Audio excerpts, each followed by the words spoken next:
सध्या एक बातमी सोशल मीडिया, वेब पोर्टल, विविध यूट्यूब चॅनल आणि व्हॉट्सअपवर मोठ्या प्रमाणात व्हायरल होत आहे. बातमी अशी आहे की पी-एम किसान योजनेचा 19वा हप्ता 18 जानेवारी रोजी वितरित केला जाणार आहे. गोरखपूर इथून पंतप्रधान मोदीजींच्या उपस्थितीत शेतकऱ्यांच्या खात्यात थेट हा हप्ता जमा केला जाईल अशा आशयाची ती बातमी आहे. परंतु या बातमीची सत्यता पडताळून पाहिली पाहिजे. खरंच 18 तारखेला हप्ता शेतकऱ्यांच्या खात्यात जमा होणार आहे का? याच बातमीची सत्यता आपण जाणून घेणार आहोत या व्हिडिओच्या माध्यमातून.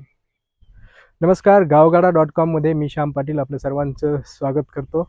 एक महत्त्वाची आठवण आपल्या सर्व प्रेक्षकांसाठी, जर तुम्ही अजूनही आपले गावगाडा.com चॅनल सबस्क्राईब केले नसेल तर लगेच चॅनलला सबस्क्राईब करा आणि व्हिडिओ आवडल्यास लाईक करून शेअर करायला विसरू नका. एक गोष्ट आपण लक्षात घेतली पाहिजे की अशी घोषणा कुठल्याही सरकारी अधिकाऱ्याने किंवा सरकारच्या अधिकृत वेबसाईटवर आलेली नाही. सरकारी स्तरावरून या संदर्भात कुठलीही माहिती प्रसारित करण्यात आलेली नाही. म्हणजेच व्हायरल होणारी ही बातमी अनौपचारिक आणि अधिकृत नसलेली आहे. सध्या पी-एम किसान योजनेतील शेतकऱ्यांची KYC प्रक्रिया, आधार प्रमाणीकरण आणि फिजिकल व्हेरिफिकेशन सुरू आहे. ही प्रक्रिया सध्या अनेक राज्यांमध्ये सुरू असून महाराष्ट्रातही शेतकऱ्यांचे फिजिकल व्हेरिफिकेशन चालू आहे. यासाठी 20 जानेवारी 2025 ही अंतिम तारीख दिली गेली आहे.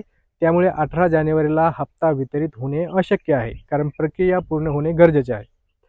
आणखी एक कारण म्हणजे दिल्ली विधानसभा निवडणुका सुरू आहेत. अशा परिस्थितीत सरकारला निवडणूक आयोगाची परवानगी घ्यावी लागेल. आचारसंहिता भंगही होऊ शकतो, म्हणून हप्त्याचे वितरण सध्याच्या परिस्थितीत होऊ शकत नाही.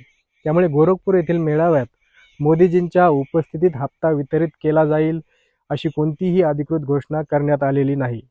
दिल्ली विधानसभेच्या निवडणुका संपल्यानंतरच पी-एम किसान योजनेचा 19वा हप्ता वितरित केला जाऊ शकतो. यासाठी शेतकऱ्यांना 15 फेब्रुवारीपर्यंत वाट पाहावी लागेल.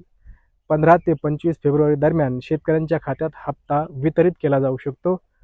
यासोबतच राज्य सरकारकडून देखील नमो शेतकरी महासन्मान योजनेचा पुढील हप्ता शेतकऱ्यांच्या खात्यात जमा होऊ शकतो.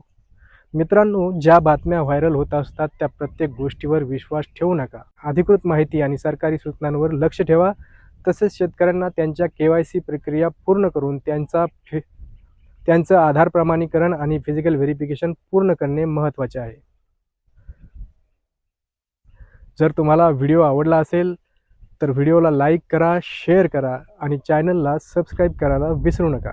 धन्यवाद मित्रांनो.